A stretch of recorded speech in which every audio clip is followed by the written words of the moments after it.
Hey, Tyrone Dukes here, small business coach with iManagement Solutions. Let's get right into the video. I try to monitor all bills that are passed at the federal, state, or local level just so I can understand what's going to be in those bills that's going to benefit my small business owners or impact them. I was recently monitoring the Inflation Reduction Act just so I can get an understanding of what's going to be in that bill that's going to impact or benefit my small business customers. And I noticed that there's a $7,500 tax credit in there for individuals. However, I'm not sure if they're going to make that $7,500 tax credit available for small businesses. But let's say that they only make it for individuals.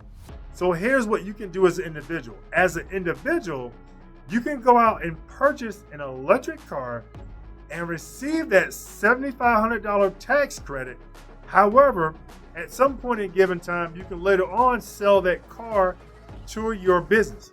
So you can go out and have that car financed in your business name at a later date. However, here's the qualifications to receive that $7,500 tax credit.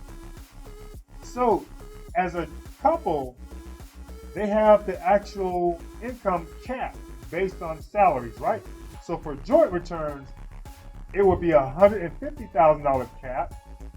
For head of household, there will be a $112,500 cap. And for individuals who are single, it will be capped at $75,000. So you will not be able to get a tax credit unless you meet those qualifications.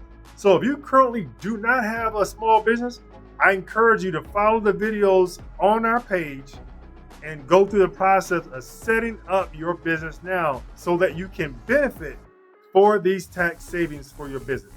Hey, if you enjoyed today's video, like this video, subscribe, and we'll see you in all of our upcoming video releases.